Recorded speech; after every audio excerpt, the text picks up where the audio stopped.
Hasta ahora, los anatomistas que precisamente se ocupan de la estructura del organismo habían olvidado la fascia.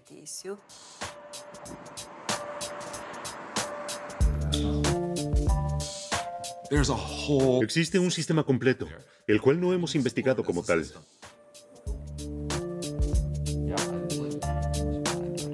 En la neurología, la percepción del cuerpo, la transmisión de la fuerza, la potencia del movimiento, la cicatrización de heridas, casi no hay área donde la fascia no desempeñe un papel significativo y desde la perspectiva actual a menudo es sorprendente.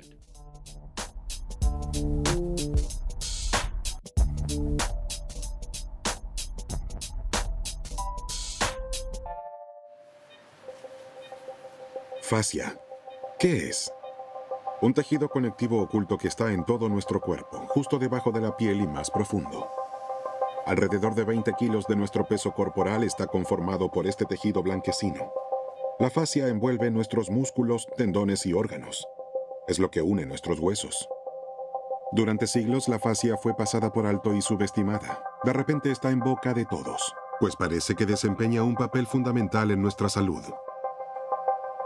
¿Se encuentra aquí la causa y la solución de la dolencia más común, el dolor de espalda? La búsqueda de esta respuesta nos lleva por el mundo entero. En Maine, en los Estados Unidos, Thomas Myers capacita a terapeutas. Es pionero en cuanto al estudio de la fascia y ha escrito un novedoso libro sobre esta, Anatomy Trains. Cree desde hace tiempo que la fascia está interconectada por todo el cuerpo. Si alguien viene a verme con una inflamación en la fascia plantar, el pie, rara vez la solución más eficaz sea solo tratar esa fascia. Puedo conseguir una mejora duradera si trabajo en la parte baja de la pierna o arriba, en los músculos del muslo, o incluso en la parte trasera de la cabeza o el cuello, porque todo es parte de un sistema. Myers está convencido de que la fascia, este tejido misterioso, está interconectada en nuestro cuerpo por innumerables líneas. Desde la cabeza a los pies, de una mano a través del hombro a la otra, incluso en espiral por todo el tronco. Él asegura que si se siente una punzada en una zona, la causa suele localizarse en un lugar completamente diferente. Hay muchas causas diferentes del dolor en la zona lumbar inferior. Estas pueden tener que ver con el arco del pie, con las rodillas o a partir de la cadera. Puede bajar desde los hombros. Observen el gran triángulo entre los hombros y la parte baja de la espalda, es decir, todo está unido. También observamos cómo se comporta la espalda cuando se inclina hacia adelante. Inclínate más hacia adelante. Queremos ver si las apófisis espinosas se alejan cuando están bloqueadas facialmente en una región. Puede ser difícil para la cámara tomar esto. Está bloqueada entre L2 y L3. Cuando intento solucionar un problema en la zona lumbar, no puedo permitirme en absoluto dejar de observar todo, porque no sé dónde está la causa del problema. La biotenseguridad, es decir, la tensión de todo el sistema facial, hace visible el problema tal vez en la región lumbar, porque allí todos tenemos un punto débil. Pero eso no significa que el problema también tenga su origen allí. Tengo que ver en conjunto si realmente quiero suprimir el dolor permanentemente. Anatomy Trains es la Biblia de los terapeutas en todo el mundo. Sin embargo, ¿qué hay de cierto en estas curativas líneas de las que habla Myers? Aún falta la prueba científica. En Frankfurt del Meno, el científico deportivo Jan Wilke está tras la pista. Quiere averiguar si existen realmente estas cadenas anatómicas de Myers. Para probar la línea dorsal de Myers, Wilke realiza una serie de experimentos. Si se mueve la articulación del tobillo, la fascia en realidad también tendría que moverse en la parte superior del muslo. Y efectivamente, el ultrasonido muestra un leve deslizamiento de la fascia. Al menos los primeros resultados de nuestros diagnósticos piloto parecen ser así. Si muevo algo allá abajo, es decir, si estiro los músculos de la pantorrilla, también parece detectarse un efecto de tensión en la musculatura de la parte posterior del muslo. El segundo experimento es aún más importante. La prueba de la conexión facial entre la columna cervical y la pierna. En el medio se encuentra toda la espalda. Primero se prueba la movilidad de la columna cervical, luego se estira la pierna. ¿Qué efectos tiene este estiramiento sobre la columna cervical? Bielke quiere averiguarlo.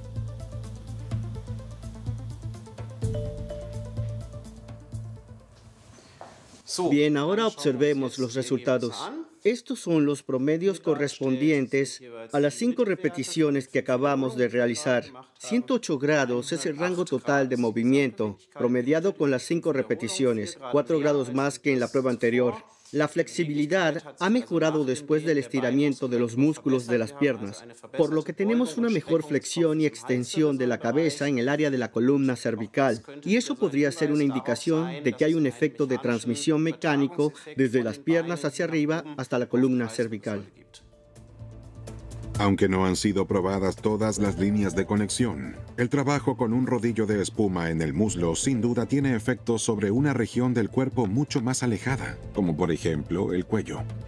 Bielke supone que la fuerza no solo se transmite verticalmente, sino también horizontalmente.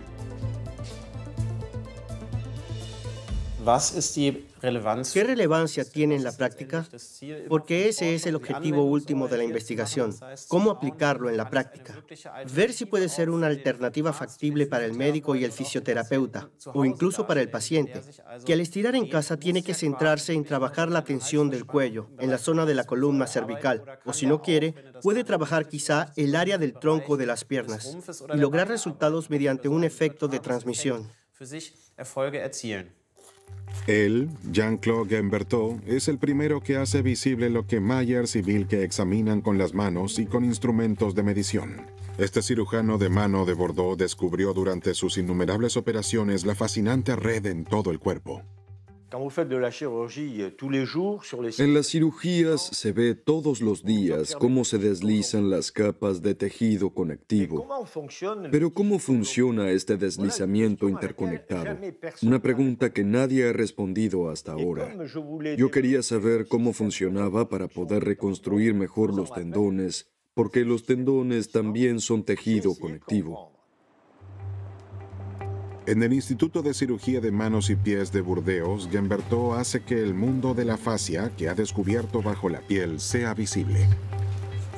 Con una cámara especial filma el tejido en el cuerpo vivo. Sus imágenes han cambiado la ciencia y la percepción de la fascia. ¿En las fibras? ¿El sistema?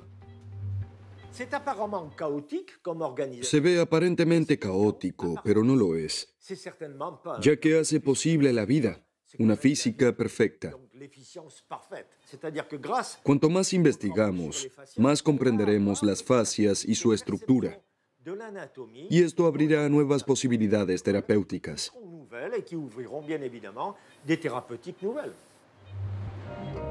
Padua, una de las ciudades más antiguas de Italia con una de las universidades más antiguas de Europa.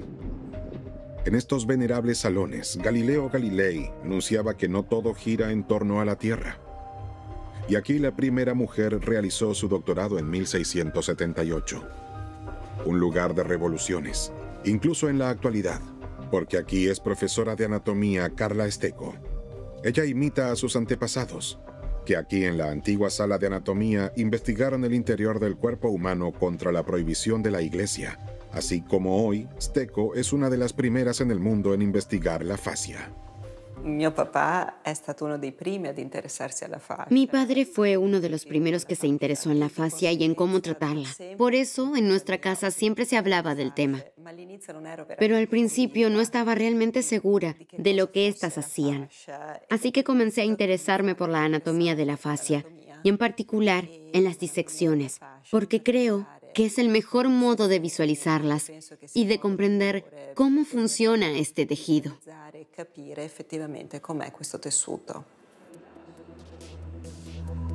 Antes de la disección que llevará a cabo hoy en el aula de anatomía de su facultad, Carla Estecco explica a sus estudiantes qué es el tejido facial usando de ejemplo un pomelo.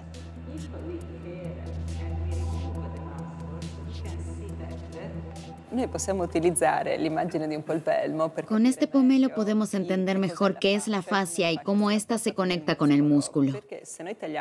Si cortamos el pomelo por la mitad, no vemos solo la pulpa, sino también un componente fibroso que divide el pomelo en láminas y que soporta el tejido en sí. En el modelo humano, muestra a sus estudiantes por dónde se distribuye la fascia en todo el cuerpo.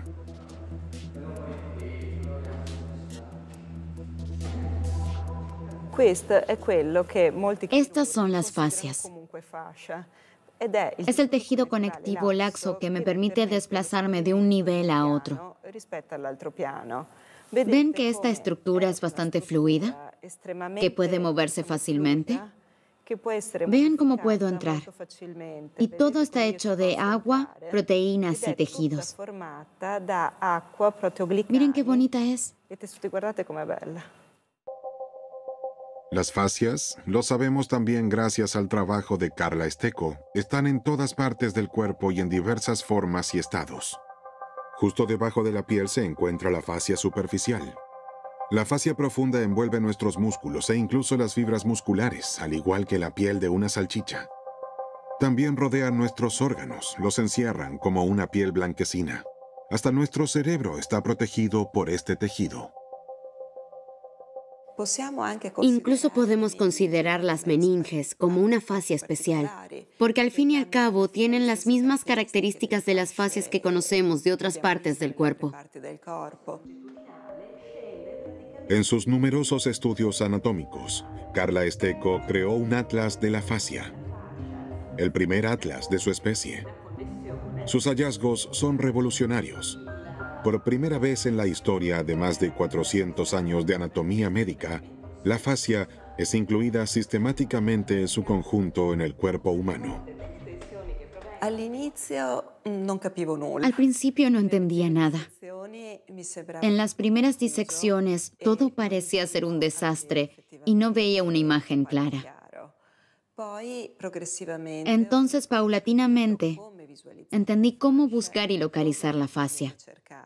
Ahora está bastante claro qué es la fascia. Eso quise mostrar en mi atlas. Estecco investiga la llamada toracolumbar, la fascia más grande de la espalda. ¿Encontrará aquí lo que causa el dolor de espalda de tantos pacientes? En esta región de la zona lumbar hay una zona que es crítica y no es de extrañar que el 80% de las personas se queje del dolor de espalda. La gran fascia toracolumbar, los investigadores todavía no pudieron descifrar todos sus secretos. Pero su importancia para muchos problemas de espalda es cada vez mayor. Esta que hemos logrado aislar es la fascia toracolumbar. Es la fascia profunda de mayor importancia que tenemos en el cuerpo. Actualmente está siendo muy estudiada porque parece ser el origen del dolor de espalda no específico. La fascia toracolumbar es una de las fascias más importantes de nuestro cuerpo. Sin embargo, ¿cómo puede ser que una fascia cause dolor? ¿Por qué este colgajo de tejido siempre nos causa problemas?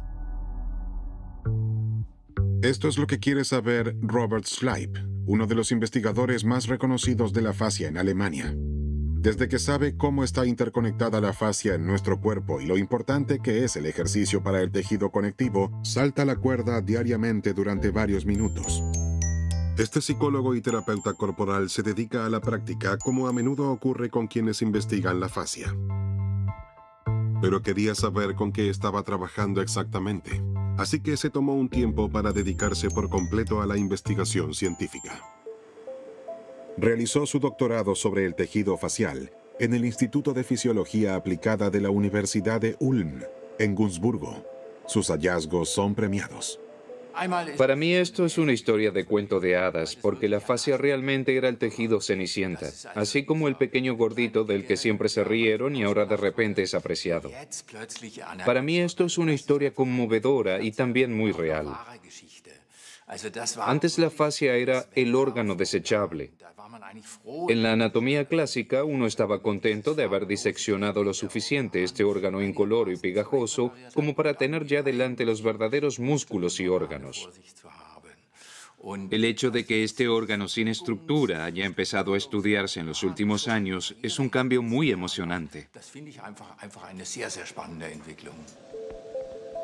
Schleib quiere saber cuáles son las diversas tareas y funciones de la fascia, por tanto tiempo subestimada. ¿Y de qué se compone realmente este tejido blanco fibroso?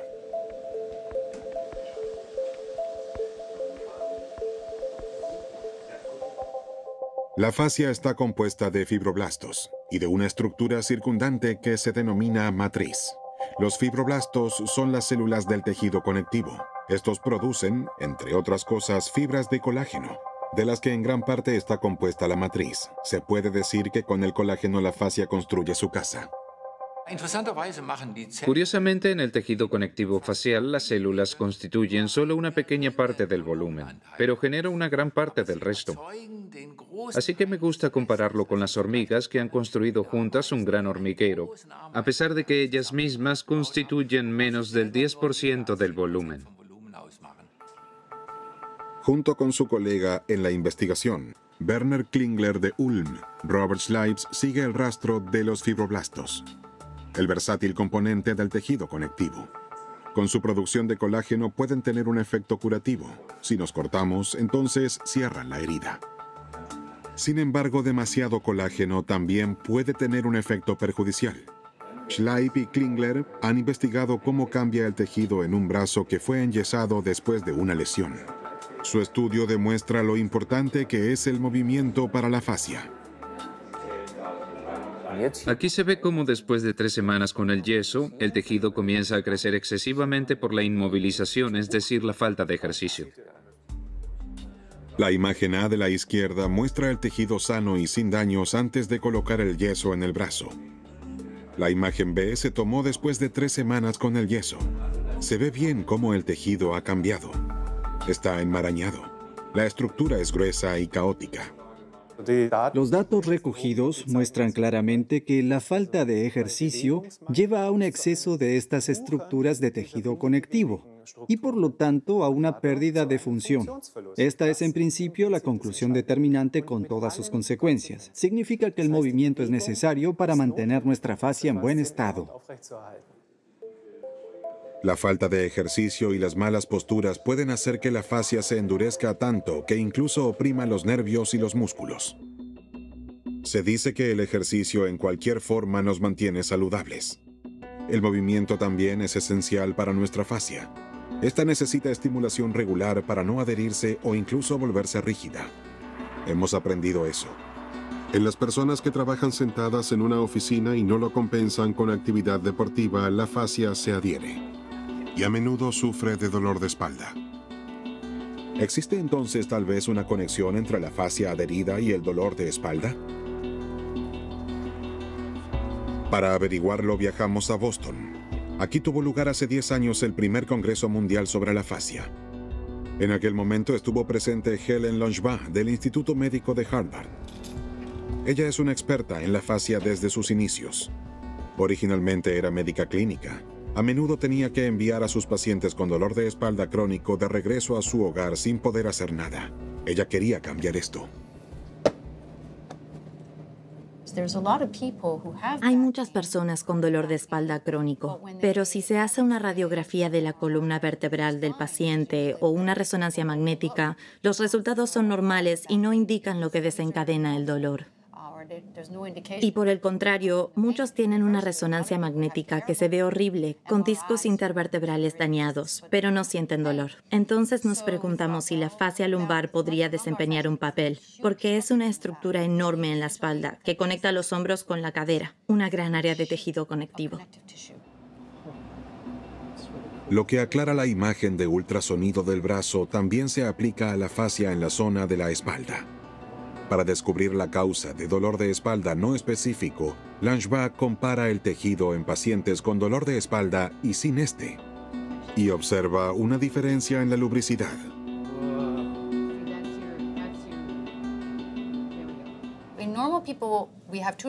En las personas sanas existen 2 capas en la fascia lumbar y estas deberían poder moverse más del 65% de su longitud cuando la espalda se mueve. Pero sabemos que este movimiento se reduce a la mitad de la longitud en personas con dolor de espalda. Así que las capas pueden deslizarse menos.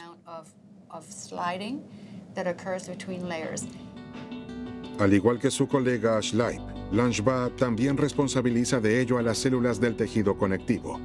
Cada vez que éstas producen demasiado colágeno, el deslizamiento es más difícil. En un experimento con ratas, Langevin demuestra que el ejercicio puede detener esta superproducción. Hacemos experimentos con animales a los que les causamos una lesión muy pequeña. Entonces, vemos 2 grupos. Uno hace estiramientos suavemente 2 veces al día y el otro no. Con esto, descubrimos que la inflamación en los animales que se estiran sana más rápido y las lesiones desaparecen. Por lo tanto, a través de ejercicio y los estiramientos, las heridas también sanan más rápido. Langevin puede encontrar la razón de esto bajo el microscopio. Los fibroblastos se expanden hasta 200%.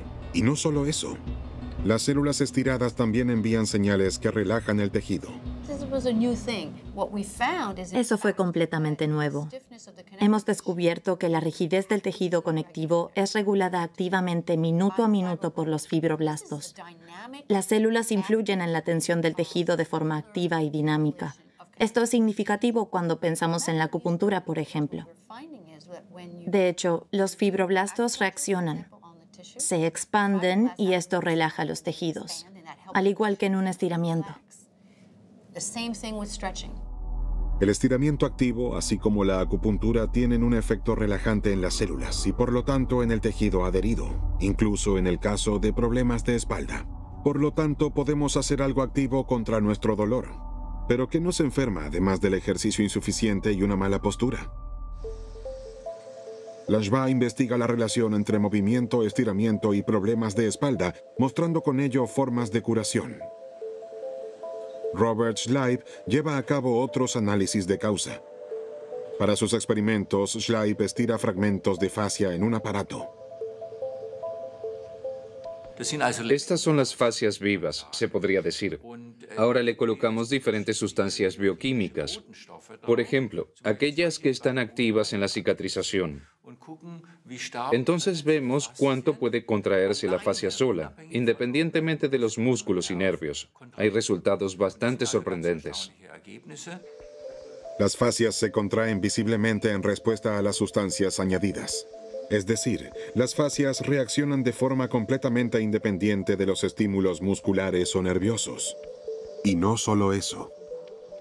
También fue emocionante descubrir neurotransmisores que no solo reaccionan a la inflamación, sino también al estrés emocional. Ese fue lógicamente un gran avance para nosotros, porque esto lo conocíamos de la investigación clínica, donde la fascia también reacciona a ello, pero muy lentamente y a largo plazo.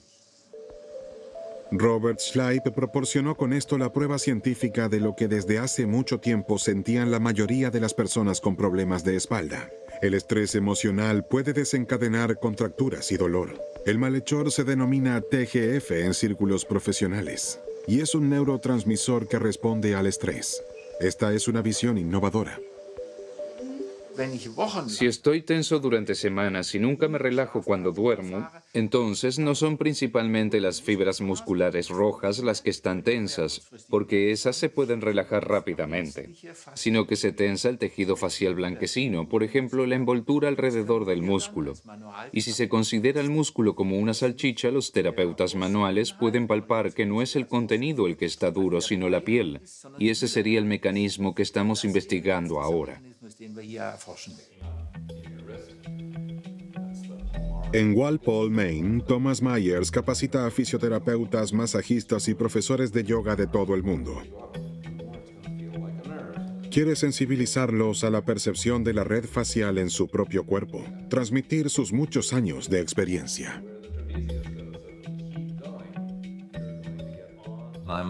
Soy autodidacta y he aprendido todo por mí mismo con la ayuda de mis estudiantes y muchas buenas personas. Pero quería aprenderlo todo sobre la fascia. Y en la década de 1970 había poca literatura sobre la fascia. Hasta el día de hoy, Myers está fascinado con el tejido facial como una red que se extiende por el cuerpo entero. Se ocupa de que tengamos una sensación de nuestro cuerpo, de que todo esté en el lugar correcto y nos sostenga. Eso es lo que la investigación facial llama biotensegridad, una red de tensión interna que funciona perfectamente. La biotensegridad, la tensión, es un modo de construcción que explica mucho mejor cómo funciona la fascia como un sistema. Aquí en el modelo se observa que son solo varillas y bandas elásticas. Y las partes están dispuestas de modo tal que ninguna varilla toque a la otra. Todas se mantienen en su lugar por las bandas elásticas. Imagínense un modelo de esqueleto típico. Allí los huesos están conectados entre sí. Automáticamente piensa, dentro de mí hay un esqueleto y este se mueve por los músculos individuales, como los cables de una grúa que mueven la grúa. Pero no es así. Los huesos se deslizan en el tejido conectivo. Y si hiciera desaparecer de repente todo el tejido blando del cuerpo, entonces los huesos caerían al suelo estrepitosamente. Este es un modelo de contraste espléndido para nuestro pensamiento clásico de la columna vertebral. El modelo con el esqueleto como estructura de soporte.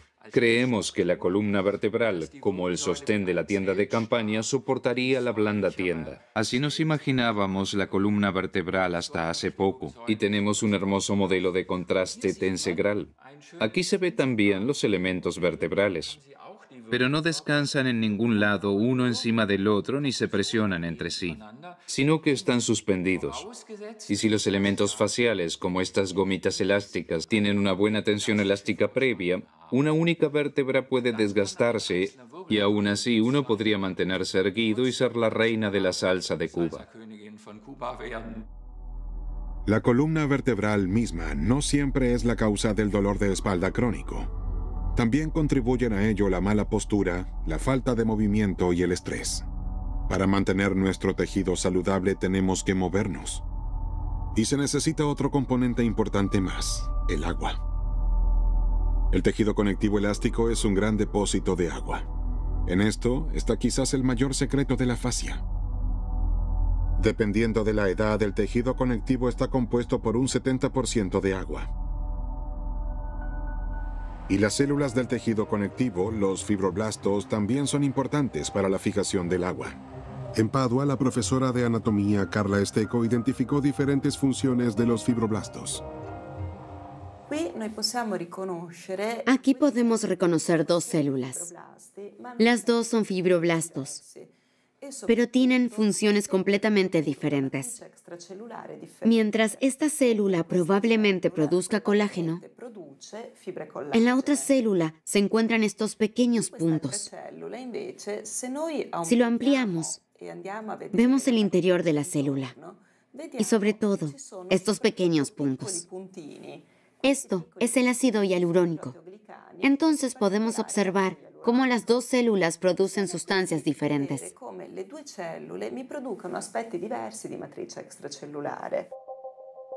El hialurón es el lubricante de nuestro tejido conectivo. La molécula forma más moléculas, grandes y pequeñas. Se bifurca y ramifica, y así se convierte en una especie de estructura de esponja que puede fijar gran cantidad de agua. Mientras menos hialurón una a nuestro tejido, peor será nuestra movilidad. Antonio Estecco, el hermano de Carla, trabaja como consultor en la Escuela Universitaria de Medicina de Nueva York y lleva a cabo investigaciones sobre el ácido hialurónico. En el músculo del muslo muestra cómo se puede detectar el contenido de hialurón muy por debajo de la piel. Aquí observamos la piel inferior y aquí vemos la piel, la grasa, la fascia superficial, la fascia profunda. Y en la fascia profunda se encuentran, como podemos ver, diferentes capas de tejido conectivo. Entre cada capa encontramos ácido hialurónico, Y aquí, en esta región, tenemos más espacio negro y eso significa que aquí hay más ácido hialurónico. Si no hay suficiente humedad, entonces el tejido se vuelve rugoso y quebradizo, como una toalla que se roza entre sí. El ácido hialurónico se asegura de que todo funcione sin problemas. En Ulm, Klingler y Schleip también siguen tras la pista del ácido hialurónico. Están investigando terapias que pueden mejorar la concentración de humedad y con ello se pueda mejorar el deslizamiento de la fascia. Primero miden cuánta agua hay en el tejido. Esperamos que después de un tratamiento de estiramiento así, aumente nuevamente la concentración de agua. Y lo bueno es que podemos suponer que mediante este intercambio de agua tisular también se intercambian sustancias inflamatorias y el tejido se limpia. La medición indica un alto contenido de agua. Con un dispositivo especial, Schleip presiona de manera firme y constante las fascias en la espalda. Estos antiguos masajes del tejido conectivo, o Rolfing, son los más eficientes que hemos encontrado y probado hasta ahora. En este método de trabajo corporal, uno aplica muy lentamente una fuerte presión sobre la piel. Luego se imagina una esponja de la cual se exprime lentamente el agua existente, y de tal manera que cada poro se vacíe. Y esto, por supuesto, se hace muy lentamente. Los valores medidos prueban que a través de la terapia manual dirigida, las reservas de agua en la fascia se pueden reponer y volver a hacerla flexible. Esto fue antes de un tratamiento.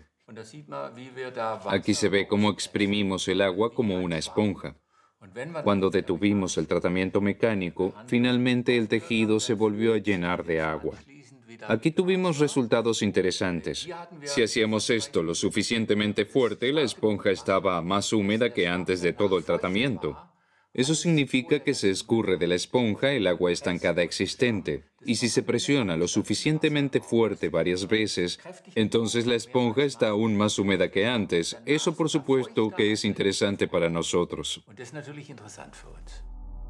Durante el masaje, pero también por el movimiento, las fibras de colágeno se realinean. Los fibroblastos producen ácido hialurónico nuevo. El agua vieja se reemplaza por nueva. La fascia puede volver a deslizarse mejor.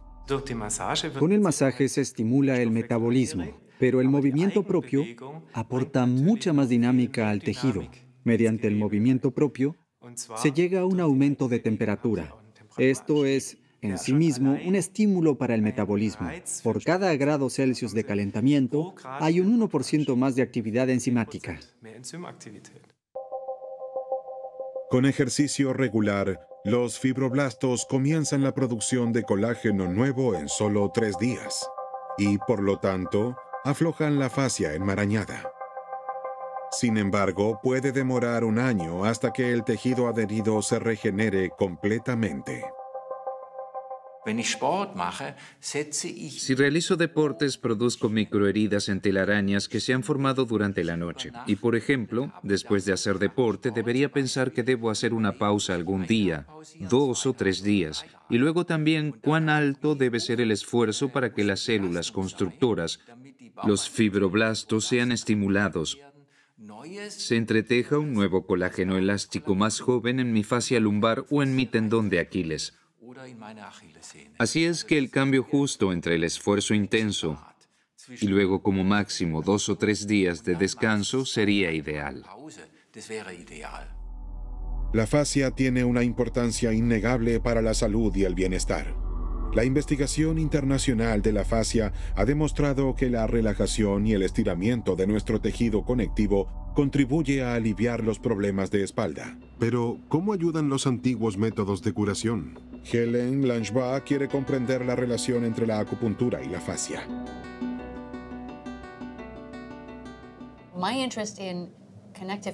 Empecé a interesarme en el tejido conectivo y luego en la fascia cuando estaba estudiando acupuntura. Si trabajas con una aguja de acupuntura, debes insertar la aguja y luego girarla suavemente hacia adelante y hacia atrás, con un poco de presión. Y luego, como acupunturista, sientes que el tejido se aprieta alrededor de la aguja. Esto despertó mi interés. Esto es importante para el funcionamiento de la acupuntura. Nadie había investigado esto antes. ¿Es solo una sensación de que algo retiene la aguja al introducirla y sacarla, o hay realmente una reacción en el tejido conectivo? Eso es exactamente lo que quería saber Langevin. Nos preguntamos primero, ¿puede medirse? ¿Puedes medir lo que sientes? Así que hicimos experimentos sobre cómo un robot introduce una aguja. La gira de un lado a otro y luego la saca. Y medimos la fuerza necesaria para sacar la aguja. Entonces, si el tejido realmente se sujeta a la aguja, el esfuerzo debería ser mayor. Y pudimos probarlo. Cada vez que se introduce y se saca la aguja, el colágeno se enreda como un espagueti alrededor de un tenedor. La sensación de resistencia que los terapeutas han sentido durante tanto tiempo ahora tiene una explicación científica. Además, incluso desde unos pocos centímetros de distancia, los fibroblastos reaccionan ante la aguja. Un efecto que también es visible en la imagen de ultrasonido. Pero, ¿qué provoca exactamente la aguja de acupuntura en la fascia? ¿Y podrían el mecanismo de la fascia y los fibroblastos explicar también el efecto analgésico del tratamiento de acupuntura? Los fibroblastos, que están a unos pocos centímetros de distancia, no solo los que están directamente en la aguja, se extienden, reaccionan, lo que relaja el tejido. Y hay algo más que nos ha interesado. Se libera una sustancia llamada ATP. El ATP es una sustancia mensajera que puede tener algo que ver con el efecto analgésico de la acupuntura.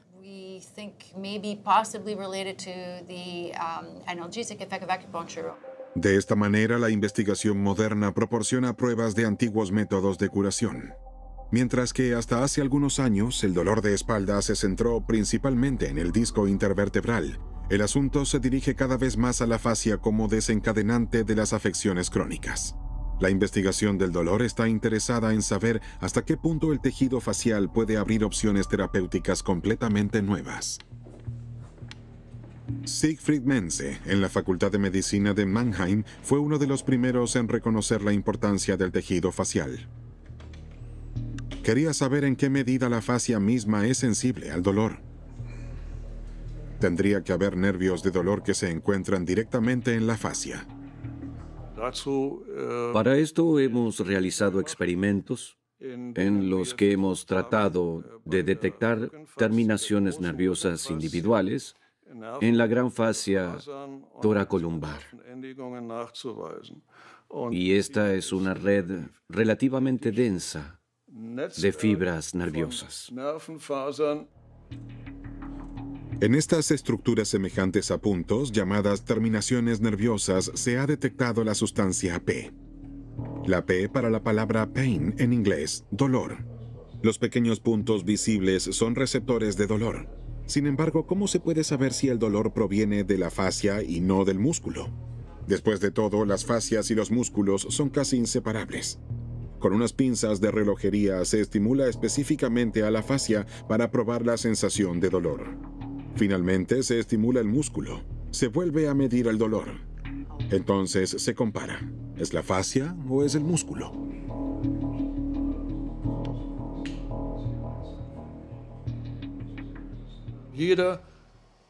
Cada barra vertical es una señal eléctrica.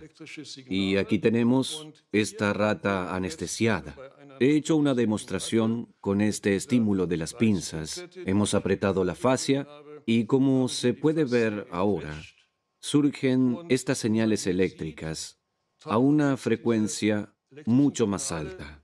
En cualquier caso, lo que se puede decir aquí es que la influencia que tiene la fascia en esta célula nerviosa es significativamente mayor que la influencia de los receptores en el músculo.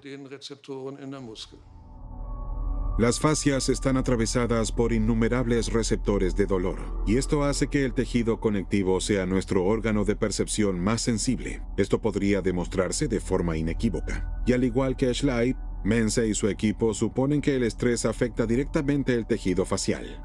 Y es ahí donde entra en juego el sistema nervioso simpático o toracolumbar. El sistema simpático es parte del sistema nervioso autónomo. Desde el cerebro, pasando por la médula espinal, lleva a prácticamente todos los órganos. No podemos controlarlo. Cuando estamos estresados, se activa y programa nuestro cuerpo para luchar o huir, al igual que en los tiempos primitivos. Luego nos aumenta el pulso, nos sudan las manos y nos tiembla la voz. Pero ¿cómo puede influir en el tejido facial? Mense también pudo demostrarlo. Esta es una imagen típica que ha confirmado nuestra suposición de que estas fibras se producen realmente en la fascia. Aquí se ve una red de fibras nerviosas y si se acerca más la imagen, se ven de nuevo esas pequeñas extensiones puntuales de estas fibras y hay una alta probabilidad de que sean fibras simpáticas, lo que equivale a decir que si estas fibras son estimuladas por el estrés, por ejemplo, entonces se liberan sustancias que conducen a la contracción de los vasos sanguíneos. Y este sería uno de los mecanismos que podría explicar por qué los pacientes dicen que el dolor de espalda aumenta cuando están bajo estrés. En los últimos años, la fascia ha pasado inesperadamente de ser un actor secundario a ser un actor principal fascinante. La ciencia deposita grandes esperanzas en la investigación facial. También para la oncología.